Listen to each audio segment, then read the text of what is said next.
Good morning. I want to welcome you all to this month's Beam Business Service Power Session. I'm Dave Beam, and the topic for this morning is clear, kind communication. And I want to give my thanks out to the Portsmouth, Ohio Chamber, the Maysville, Kentucky Chamber, the Grayson, Kentucky Chamber, the Adams County, Ohio, that's our newest sponsor, Chamber of Commerce, and the Ashland Alliance.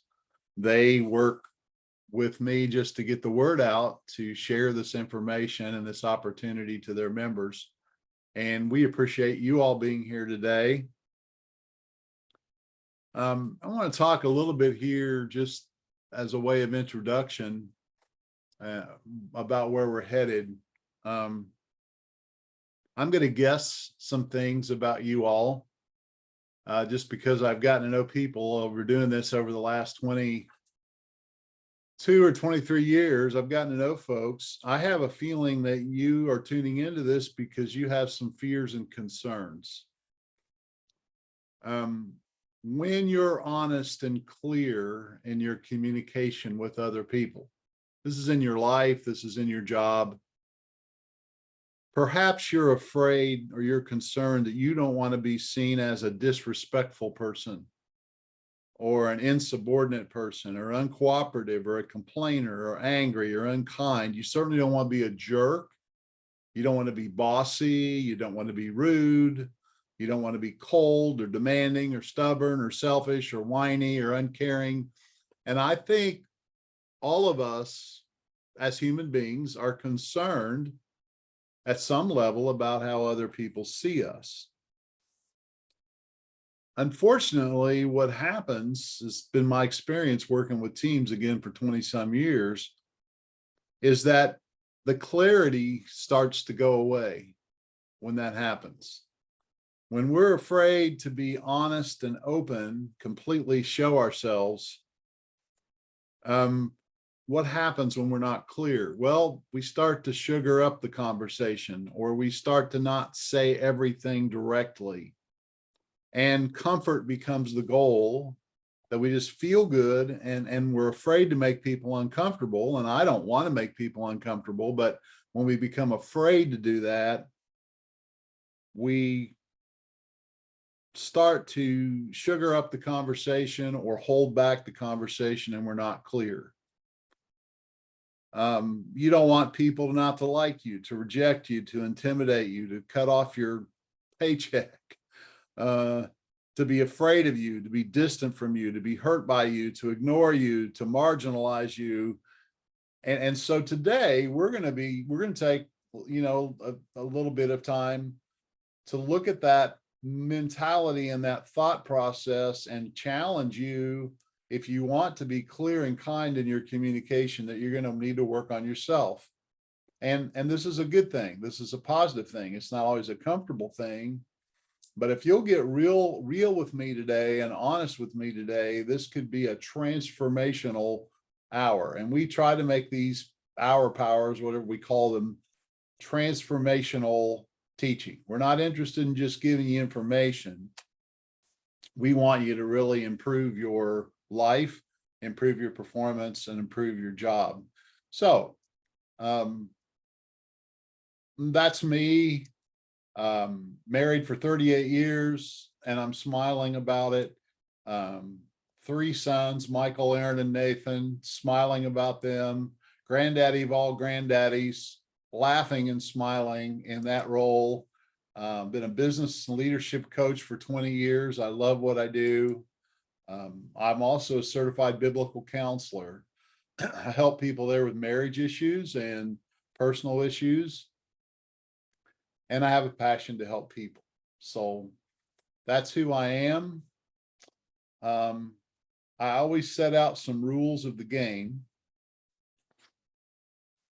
And there are choices that I'm asking you to make as we go through this together. Now, this is a commitment you're making to yourself. We're not in a room together, so I'm not staring you down. You're just there. Maybe you're sitting and watching this with somebody else. But I want you to have a little discussion with yourself and ask if you're willing to make these choices.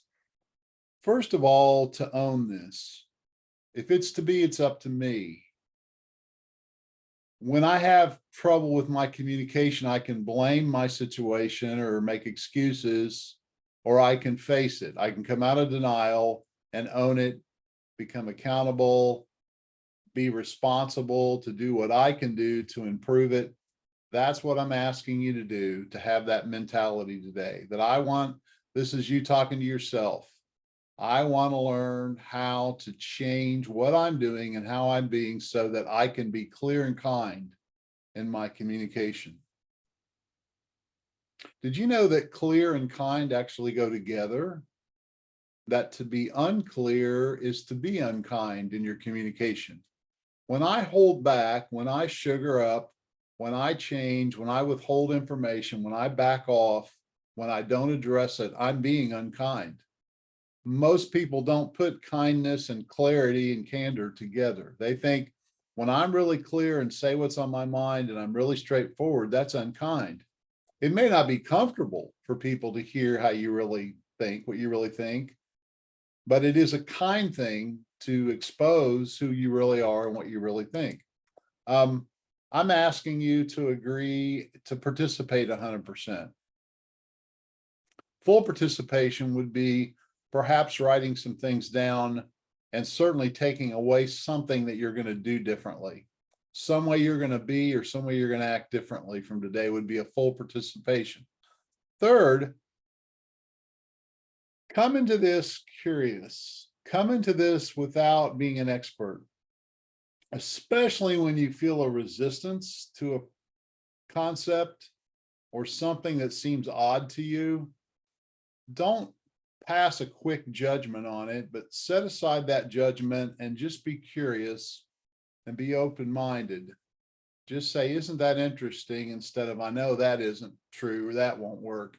If it's new to you, it's a new idea or a challenging idea, don't reject it. And then certainly we're going to have some fun. You know, I've noticed when teams and people and families and marriages and husbands and wives and families start to communicate and start to really get to know each other and accept one another and really even differ and can talk about a diversity of ideas and thinking together, that's when things get really fun. They're not boring anymore. Differences are good sometimes. It's always good to get another perspective.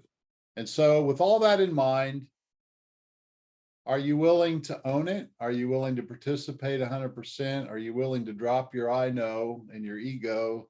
And are you willing to have some fun? If it's yes, yes, yes, yes, then you're ready to go. Let's go. First point this morning, what are the opportunities for clear, kind communication? This is just going to help define exactly what we're talking about. Here are some scenarios or instances where this kind of communication would be extremely helpful. If you're in a position where you have to give team member feedback, maybe employee evaluation or employ somebody, look at somebody's results or review their reports or review their work, that's an opportunity to be clear and kind. When you receive critique or overview by other people, that's an opportunity for you to be clear and kind in your response. When you want the ideas, opinions, and thoughts of other people, that's a time to be clear and kind. And when you're giving your opinion and your ideas and your thoughts and your concepts and what you feel about something, that is a time to be clear and kind if you want to be effective. When you want a raise, when you want your benefits to get better, when maybe an employee is coming to you and you have some say-so in that, that's a time to be very clear and very direct and very kind. How about when we have to change the work schedule or the duties of somebody on the team or the arrangement of work, or you really want to stay home and work, you were home at COVID, you don't want to come back. Or you want to get back. You're tired of being at home. You'd like to have maybe a different office. Maybe you'd like to work in a different schedule. All those requests, or if somebody is requesting that from you, how you respond to them needs to be clear and kind. We're talking about team building. We're talking about being effective in the way we interact with others. When disagreement occurs, I don't like the way somebody handled something. I don't like the way a situation was handled. I don't like a decision that was made or the direction that we're headed. We've changed directions in our department or in the company or in the organization, and I disagree with that. That is a time to be kind and clear. That's a time when it's tempting not to be clear or to even be kind. It's a temptation. That's time to be tempted to gossip and to talk to people that really can't make a difference. So think about that. How about when there's a disappointment or a frustration with a leader? I find that often the folks I coach and work with, sometimes they're afraid of their leaders, or they wouldn't use the word fear, but they're just a little bit intimidated and they don't want to be disrespectful, and so they don't really speak up and they don't speak out. They don't speak directly. Or you're disappointed or frustrated with somebody who reports to you. Or maybe you're reporting to somebody and they're disappointed and frustrated with you and they're bringing you a problem about your performance. All of those are opportunities for us to be clear and kind in our communication. That's what our meeting about this morning is about, is how to develop the being so that we can be like that. How about when you see mistreatment? Maybe your family is being mistreated. Maybe you've got a child at school and the teacher, you think they're being unreasonable, or there are other team members that are being mistreated by other people or by the management or whatever. And you feel a responsibility to bring that to somebody's attention. It angers you, it upsets you, you feel like something needs to be said, that it would be wrong for you not to deal with it. That's when you need to have this skill and this mentality and this essence of being clear and kind when you communicate. How about, I just put a whole list here: in-laws, spouses, teenagers, siblings, parents, neighbors, and teachers. You know, folks, it's all around us. If we're going to live in a world with other people, this is a great thing to learn and to develop and to practice. Clear, kind communication. Communication and implementation of change. It's the big CHANGE word that most people don't really care for change. Some people embrace it. A lot of folks just like, well, we've never done it that way before. I always like things to stay the same.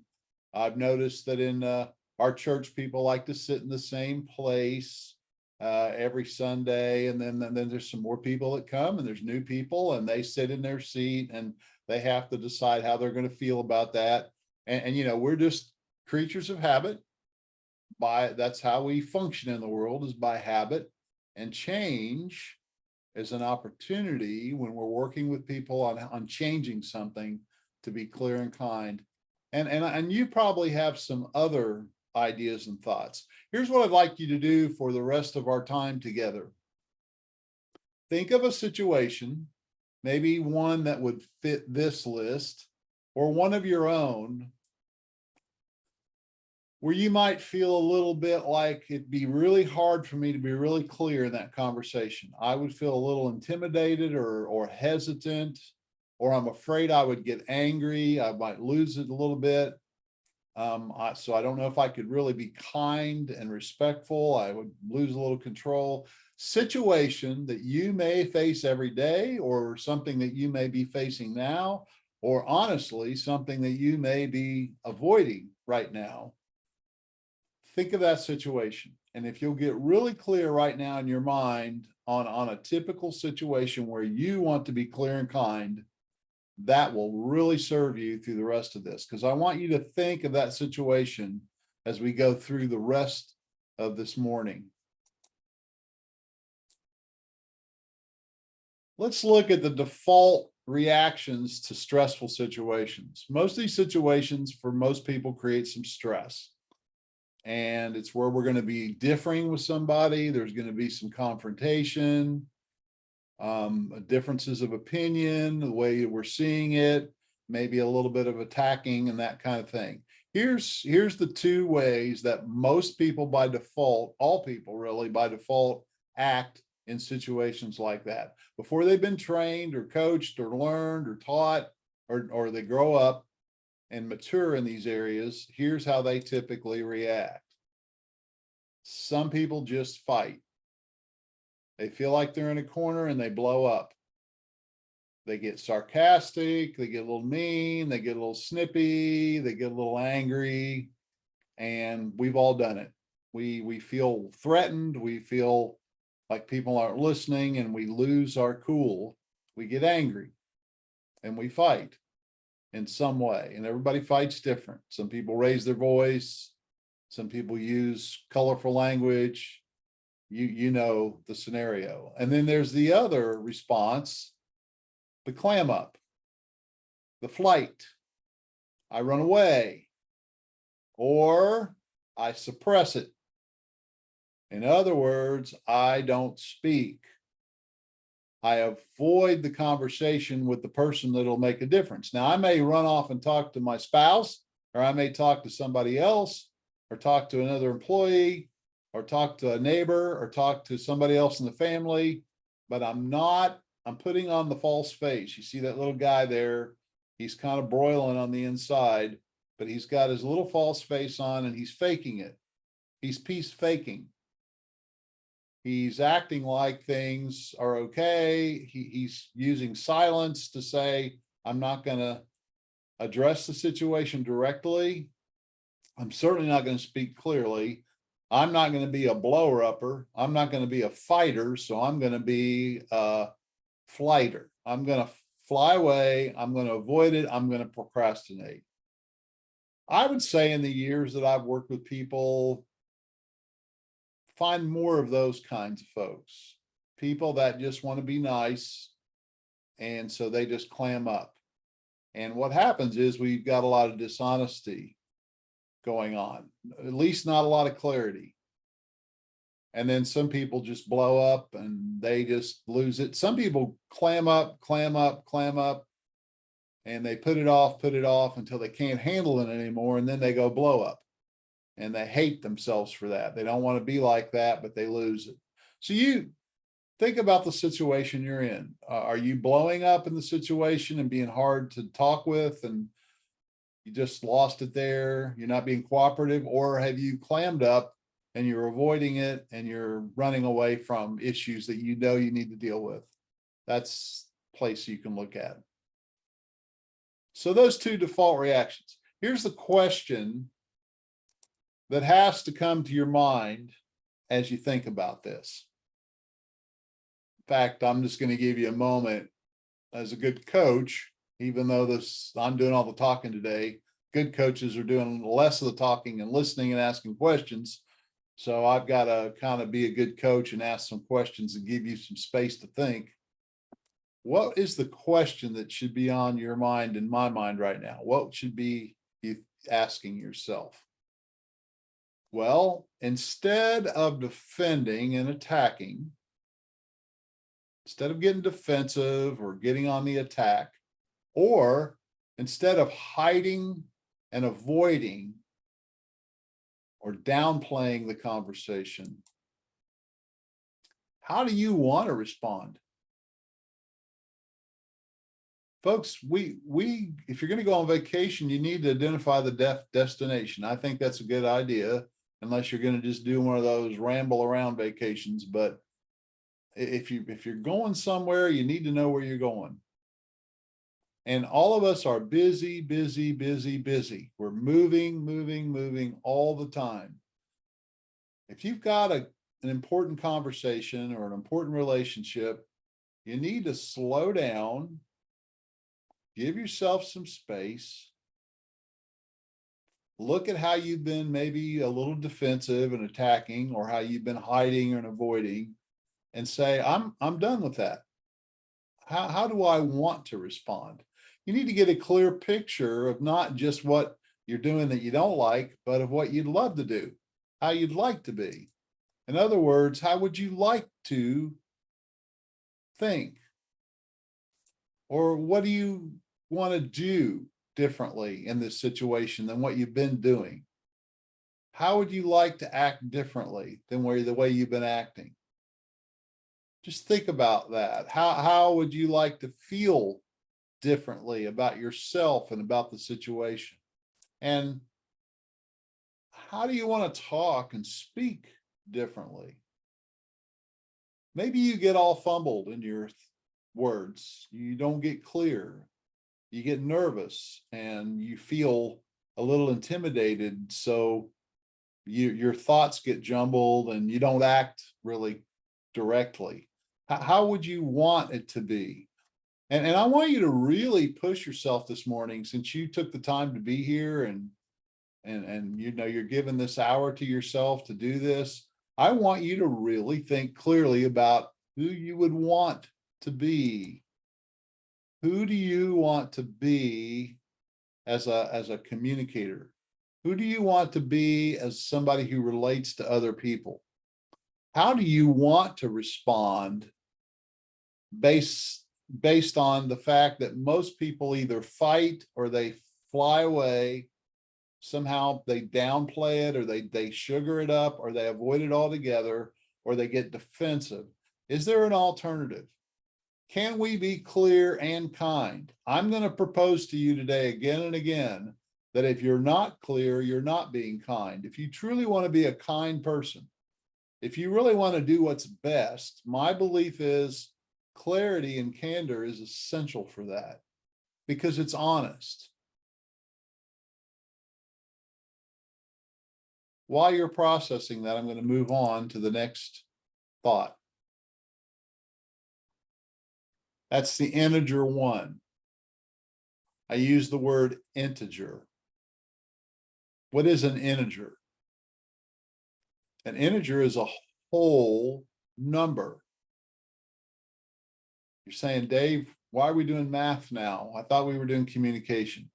Well, because integrity is the foundation of clear, kind communication. And the word integrity, if you look at it there on the screen, if you're watching the screen today, INTEG, integer, integrity. The root of the word integrity is integer. Isn't that interesting? What does it mean to have integrity? Well, it means that you are a whole number, not a fraction. Whole, not a fraction. Not divided in your thinking, not double-minded in your thinking and your action. What we see is what we get. What does that have to do with clear, kind communication? Well, that heart condition, the condition of integrity, is what produces clear, kind communication. Here's some statements. Fearless communication, we call it bold communication, clear communication, is a fruit rooted in strong core values. When I'm clear on who I want to be and who I am choosing to be and who I'm committed to be, and then I'm committed to integrity to say what that I've committed to and what I say I am and what I say is important to me is what's going to show up. This is how you change your communication and become clear and kind. You have to start with the root to get the fruit. You have to plant the right seed to get the right crop. A person of integrity is a person who lives from the root. They live from the inside out. What drives their outside person is their inside person. And there is, for a person that's fully 100% integrity, the inside matches the outside. Are you seeing how this relates to clear, kind communication? that when I speak to people and answer questions and ask questions and make statements, I speak the truth. I speak the truth of what's inside of me. I'm not hiding or changing or watering down. To become both a clear and a kind communicator, it starts by identifying and practicing your core values. So we're talking about changing who we're being so that we can do this. Who are you? Isn't that an interesting question? At essence, our true identity and being is in our values, the values that we hold dear, the values that we commit to in our heart. I'm going to give you some proposed core values to be a great, kind, clear communicator. And again, we're answering this question, who do you want to be? Not the lightest subject this morning, but you know, if we're going to do something, let's do something transformational. Let's peel back that onion and get down to who we really are. And I'm going to propose some values here. Now, these are not necessarily your values. They're really the ones that I aspire to and that I hold, that I have found to help me be a great communicator. So I'm proposing these to you. You may only see one or two on there that you want to adopt. You may love all of them. And of course, I'll be glad to send all these slides to you at no cost for you to review these and think about them some more. But let me give you the first one, a loving person. You talk about love and coaching, Dave, all the time. Love is the antithesis to fear. Love is the thing that takes risk. Love is the thing that gives. So a loving person, an encouraging person. If you hold a value of being an encourager, of being encouraging. See, these are B words. I want to be loving. I want to be encouraging in my communication. I want to be accepting. I want people to feel accepted by me. I want folks to know that I am ready to forgive them. I don't hold grudges. And I certainly want to be a person of understanding. I think understanding is a key component of great communication. The only way you understand somebody is by listening to them really well. We don't understand people when we're talking. We understand people when we listen to them. And when they feel accepted and they know that we love them and that we're encouraging in them and we're willing to be gentle and gracious with them, they will open up and they will start to be clear with us. Maybe they're a little immature. Maybe they're not so kind. Maybe they're a little nervous. Do you have any grace for them? If you can be loving, encouraging, accepting, forgiving, and understanding, we call it Leaf U. I'm going to graduate with my degree from Leaf U. That changes the communication. I'm going to put some more values up here that I think go right along with these. Being respectful. It's a way of behaving. It's being polite. It's being understanding. And we're not talking about sugaring things up. We're not talking about pleasing. We'll get into that in a minute. Not just making people feel good, but it's looking at them as another human being. And I respect human beings. I respect somebody because they're a person. I'm self-controlled.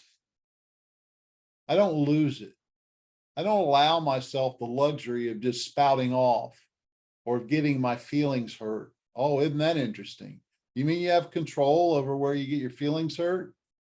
I think whether you keep that hurt, sometimes it takes you by surprise, but whether you hold on to that hurt and keep that hurt, I certainly do believe you can own that. Remember, you're going to be an owner today. That's one thing we own. How about fearless? You know, fear is unnecessary. You know that fear is a false expectation appearing real, F-E-A-R. It's made up in our heads. It's a projection in our minds. It's not an actual reality. Now, there are things that it makes sense to be afraid of. If I'm walking on a high building and I'm not the best balanced person, I probably ought to have a little bit of fear. If I'm dealing with a I used to work in a laboratory with highly toxic materials and strong acids and things like that. I needed to have a respect and a fear of those. I'm not talking about that. I'm talking about this fear of the monster under the bed, this fear that if I have that conversation, it's just going to blow up. This fear of rejection is a foolish fear. This fear of people not liking me or shunning me. It's all stuff and stories in our head that I'm proposing that if you don't want to be that kind of person, you can work on becoming fearless. You can be transparent when you're fearless, and you can be authentic.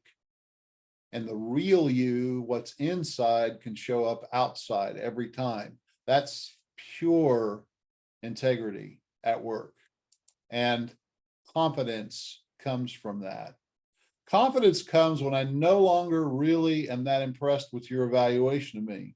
Now, I'm interested sometimes in your evaluation of my performance if I want to get better, but how you judge me as a person, if I'm clear on my core values and I live by those values, what you think of me is really none of my business. That is a confident, fearless, transparent, authentic, self-controlled, respectful way to be. I just want you to really marinate a little bit in those values. Kind of do a little assessment on yourself. Do I show up as a loving person in my communication? Do I show up as an encouraging person, an accepting person, a forgiving person, an understanding person? Do I respect other people? Do I demonstrate that? Do I listen to them? Do I not interrupt them? Do I not gossip about them?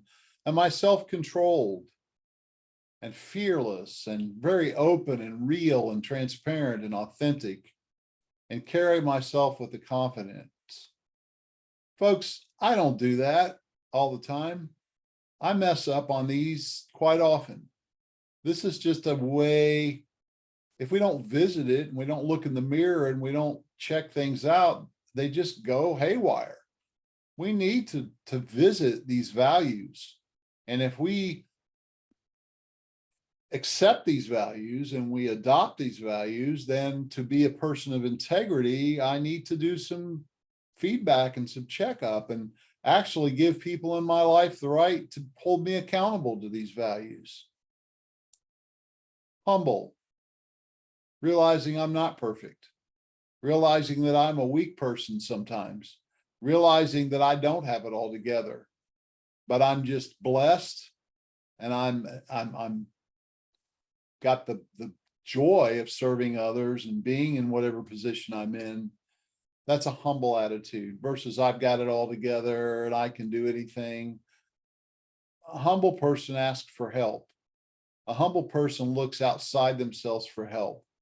I look to my Heavenly Father as a believer and a Christian. That's my core, and that's what keeps me grounded, and that's where my integrity and my fearless communication comes from. And so I want you to look at those values and just think about, consider that. I think this is the foundation for clear, kind communication. If you're going to be a clear and a kind person, you will have these values. Now, I'm putting them out there as proposed. Just want you to consider it. Which takes us to this.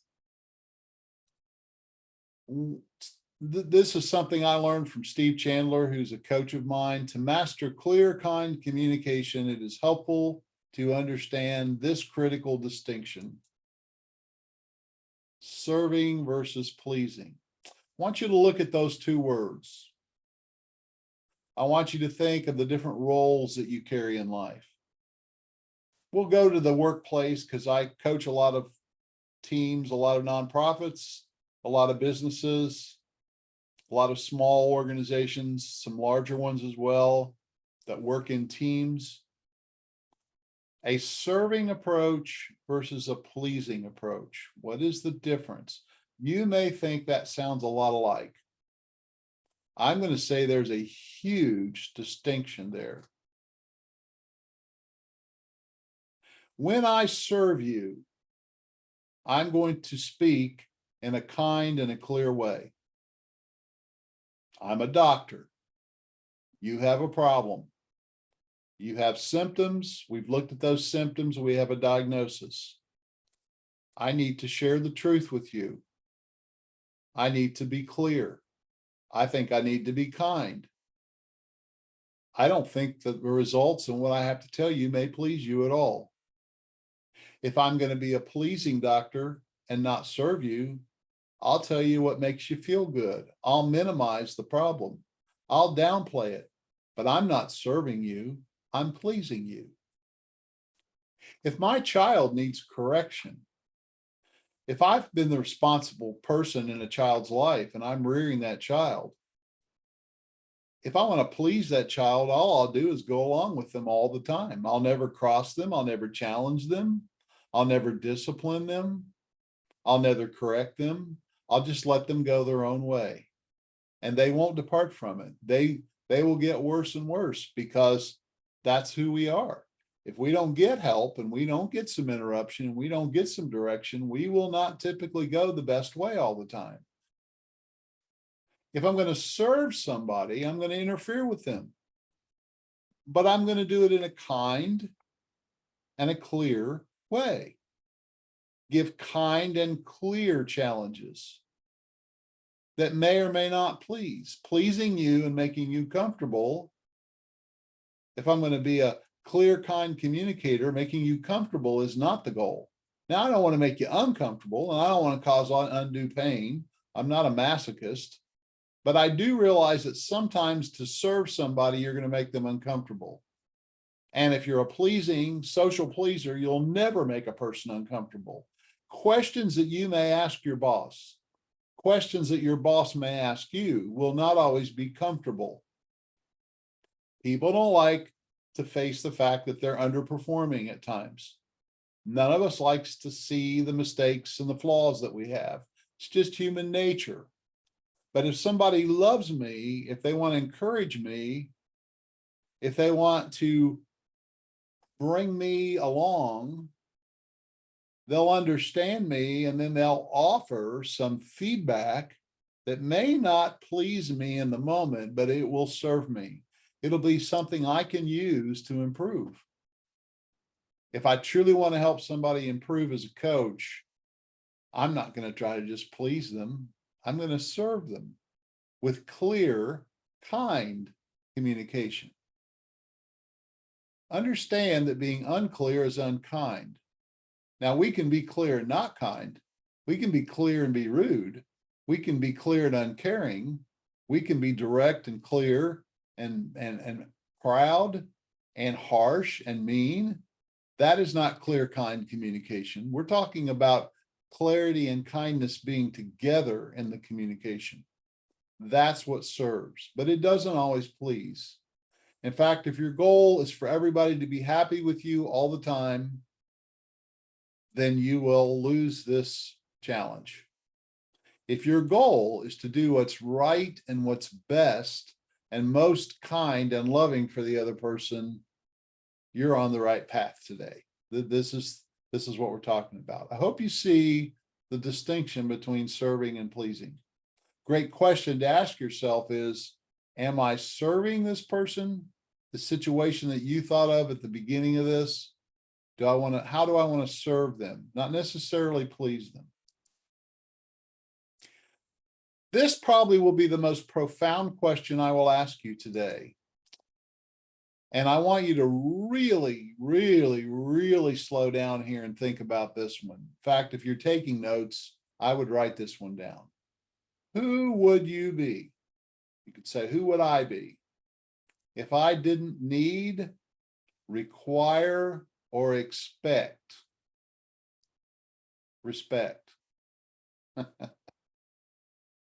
I don't need to be respected.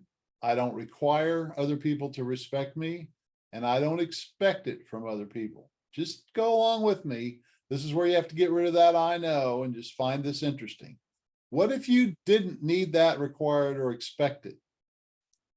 What if you didn't need, require, or expect other people's validation? their approval? What if you didn't need, require, expect approval and affection from other people? They didn't have to like you. That was no longer required by you. And you didn't even need their love, even of your spouse, even of your family, even of your children. Who would you be if you did not need that, require that, or expect that? I've seen grown people break down into tears with that question. I've seen other people get angry and mad and upset with me for asking it. They say, what would be the point of living life without love, affection, approval, and validation and respect from others? That's a great question, isn't it?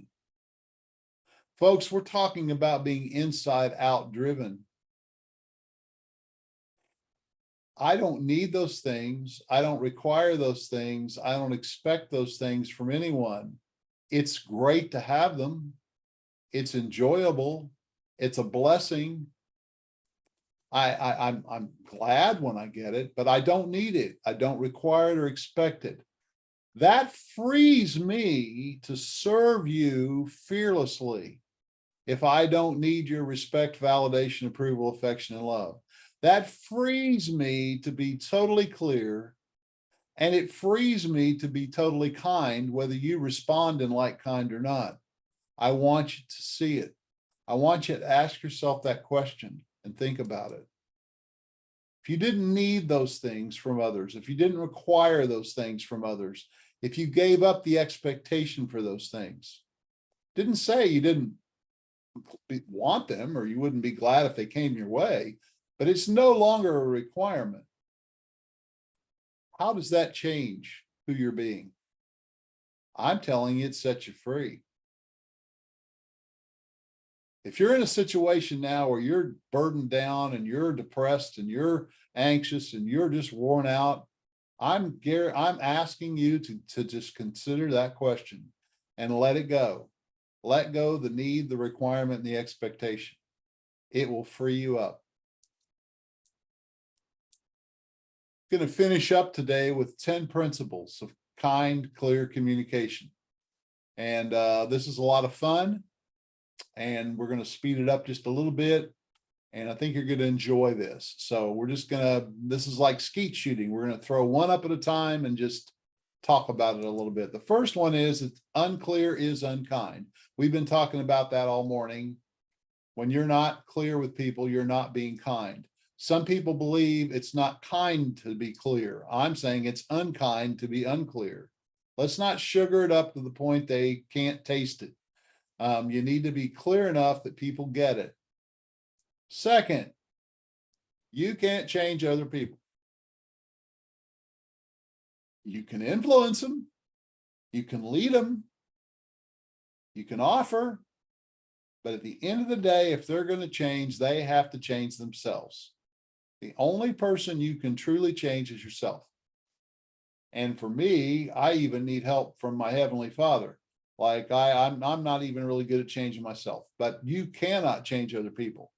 And if you'll give that role up today and resign from the role of trying to change other people, it's another liberation. Then you're free to serve them. Then you're free to help them.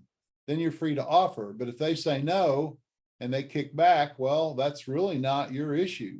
Now, if they work for you, that may be an issue, but they're not your issue. Third, this principle is really cool. Few people respond positively to criticism. Have you noticed that? When you go out to criticize somebody, they're not too excited. They don't get up in the morning saying, well, I just can't wait to go in to work and get my criticism or from my spouse. I get up in the morning, I can't wait to hear everything that I need to fix and everything that I'm doing wrong and everything that I need to be better at. Now, feedback to a gold medal pursuer, if I'm wanting a gold medal in something, I'm wanting to be a champion at something, I love feedback from other people because it helps me improve. If I want to change and I've chosen to change and I want to know how to change and I don't see myself, I sometimes can respond very positively to feedback. But feedback doesn't even need to be critical. Critical is just breaking things down. Encouragement is putting things back together. Now, critical thinking is good. We got to tear things apart to understand them, but we don't want to tear people apart. People don't want to be torn up. They don't want to be micromanaged and examined. Most people don't respond positively to that. There might be a few, but there's not very many.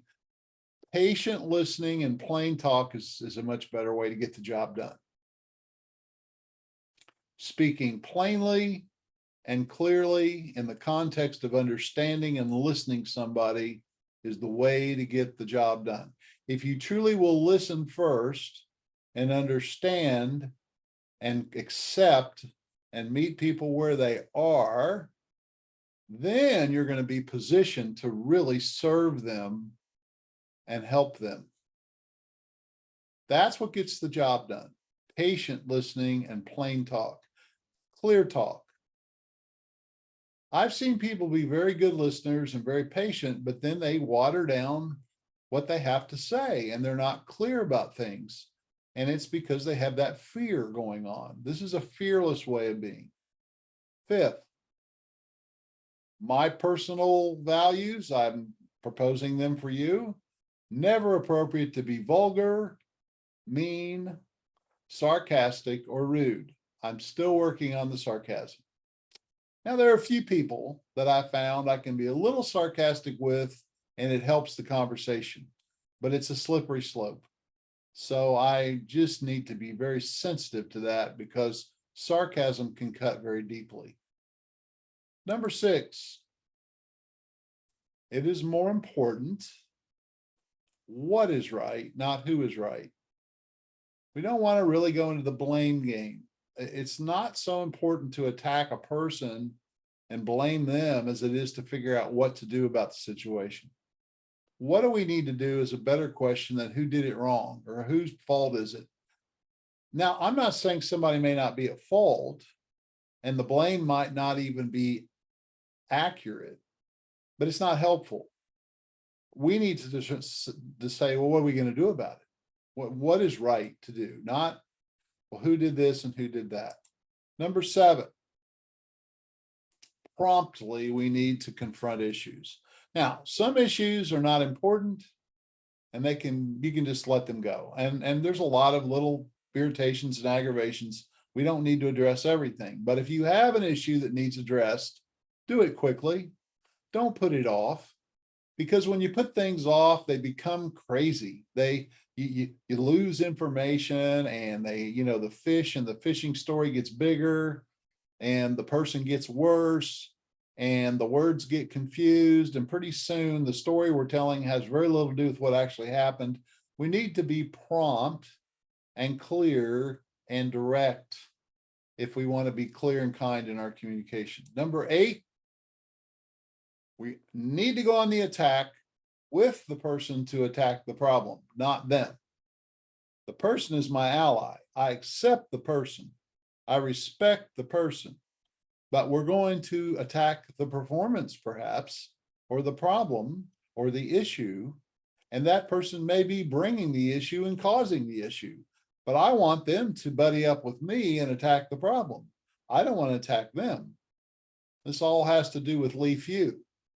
The loving and the encouragement and the accepting and the forgiveness and the understanding. In that context of being kind to the person, we're going to be rigorous and attack the problem. That's being clear and kind. Attack problems, accept people. Number 9, those core values. I'm not going to compromise who I'm going to be. Who I choose to be, who I'm committed to being, must be a root, must stay in place. Those key immovable things. I'm going to be kind every single time. I will not compromise those few values, those non-negotiable things that I hold strong in my heart. And this last one, this kind communication, clear kind communication works only when you use it, because have a lot of people that say, well, that doesn't work, or I tried that before. Well, if you're not practicing it and getting better at it and learning how to do it, it won't work. And it is a skill, and it is a practice, and it takes experience. So the 10 principles of clear, kind communication. I want you to take a minute from this morning and maybe jot down a few notes or just rehearse in your mind what you've learned. And more importantly, what are you going to do about it? Is there a next step here? Maybe a conversation with me just to sort out and get clear on some things would be great. I'll talk to any of you for an hour or so, no obligation or cost, just to help you sort some of this out. Love to do that. I do that all the time with people. That might be your next step. Your next step might be to sit back and review these notes or review these slides and go back and think for yourself how they apply to you. It's a lot to get thrown at you in an hour or so. There may be a conversation that you just need to prepare and go have with somebody. There's a relationship or an issue that needs to be addressed. You know which one I'm talking about. You need to just go do it. I don't know what your next action is, but here are the offers from me. First of all, if you want a copy of the slides, email me. I'll give you the email address in a minute. I'll send those out to you. Just email them back to you. Second, I've got about 4 articles that support this whole concept that I've written through the years. I'll be glad to assemble those PDF file again, just attach them to the email and send those back to you, no cost. And finally, I would be glad to talk to you, probably via Zoom, about your situation or how you want to work on yourself and change. Just email a request to me and we'll set an appointment. And here's my email, davebeam@mentordavebeam.com. You're saying, well, Dave, I would love to talk to you. I'd never be able to afford coaching, or I'd never be able to do something like that. I don't care. That's no loss to me. What I'm saying is I'm giving my time to people that have an interest in this to help them get better. That's my passion. That's my goal. That's my mission in life. Some people pay me to do that. Some people don't pay me money to do that, but they pay me in their response and in their appreciation and in the fact that it makes a difference in their life. And making a difference in other people's lives is the joy of life. So if you think I could help you do better and can give you some insight, I welcome that appointment. And we'll have a great conversation together. Dave Beam at mentordavebeam.com. So I want to thank you this morning for being here. We're going to sign off. We've got some other good sessions coming up this year. So go back to the website. Feel free to sign up and bring some other people with you. Thank you for your attention this morning. We'll see you later. Bye-bye.